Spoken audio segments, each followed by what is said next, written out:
योगे आगिला गोटसे रे बजर परो नाही यार नय बाबा छूटी गया रे यो बाबा मोरी गया बनरुया इतना। सबसे पहले तो इस मुसलमान बाबा को मैं जय धर्मेश करता हूं और बहुत तहे दिल से इज्जत करते हुए हम चाहते हैं कि मैं एक आर्मी चितरंजन उरांव हूं। हम सभी जो देश का सेवक होने के नाते हम सभी धर्मों का बहुत ही रिस्पेक्ट करते हैं, सभी लोगों का हम लोग रिस्पेक्ट करते हैं, सभी लोगों को हम एक देश मानते हैं। हम लोग ये धर्म और आपस में जो लड़ाई झगड़ा है इस बातों पर हम लोग विश्वास नहीं करते हैं। हम अपना देश की रक्षा और सुरक्षा में विश्वास करते हैं। तो हम सभी को सभी धर्मों का इज्जत, सभी लोगों का मान सम्मान, मतलब सभी सर्वधर्म को हमको अंदर से भाव से एकदम इज्जत करना होगा।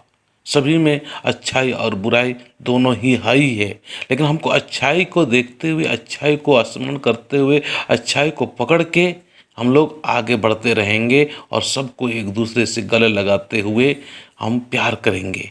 तो ये जो आपको ऑडियो और ये जो चित्र वीडियो के द्वारा मैं शरणा समाज के सभी लोगों को मैं कहना चाहता हूँ और बता देना चाहता हूँ कि हमें आज शांति चाहिए। हमारे लोगों में के अंदर में जो मन में अशांति सा हो गया, उस शांति को प्राप्त करने के लिए, शांति में स्थित होने के लिए हमको कुछ न कुछ बातों को ध्यान में रखना बहुत ज़रूरी है।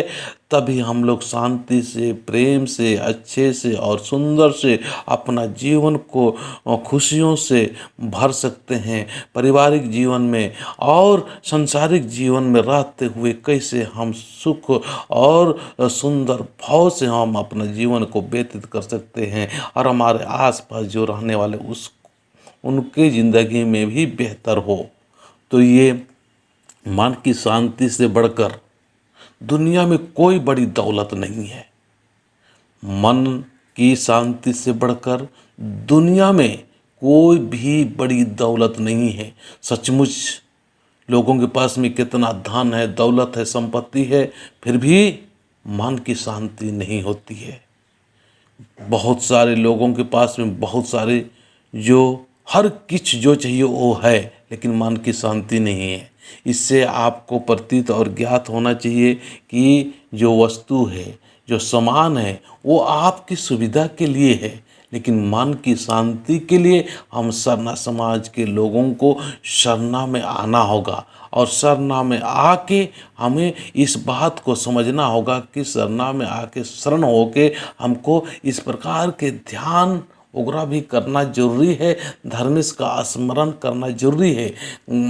आधा घंटा 15-20 मिनट जरूर सरना में आके बैठने का हम लोग एक माहौल बनाएंगे जहाँ कि हम शांति और प्रेम से रह सकते हैं, बैठ सकते हैं। सरना में आज हम देखते हैं पूजा पाठ प्रार्थना तो करते हैं, लेकिन शांति की बात नहीं। वहाँ तो इतना ज़ोर से, इतना ज़ोर से बोलते हैं जो कि अशांति फैलाने की कोशिश करते हैं। एक तरह से भूत प्रेत और डायन ओझा मत इस तरह से का एक मतलब दुष्परिणाम देने वाले चीज़ों को ही ज़्यादा ज़ोर से आवाज़ करते हैं। तो ज़रूरी है हमें हमारे जो समाज की जो अगुवा करने वाले, हमारे समाज या सरना समाज की अगुवाई कर रहे हैं जो भगत और भक्तायन है, वो हमारे समाज का एक गुरु की तरह होते हैं। उनको मार्गदर्शन करने की ज़रूरत है कि सरना में आके अच्छी बातें करें और शांत स्वभाव से रहें। जो भरनी वगैरह होता है वो भरनी आप खुद में थोड़ा सा कंट्रोल करने की ज़रूरत है। भरनी से बहुत सारे आदमी लोग अच्छा और सुंदर नहीं मानते हैं, लेकिन भरनी अपने आप में एक शक्ति है, एक पावर है। इसको भी हम लोग को बुरा नहीं मानना चाहिए, पर भरने के समय भी हमें थोड़ा कुछ न कुछ नियंत्रण और समझाने की ज़रूरत है। तो ये वीडियो आपको कैसा लगा और बाबा जो हमारे उरांव गाना गाए उनके प्रति आपका क्या भाव हुआ और जो मैं बताया उसके प्रति आपका क्या भाव उत्पन्न हुआ, जरूर बताना। सभी धर्मों की जय हो, सभी लोगों की जय हो। जय धर्मेश, जय धर्मेश।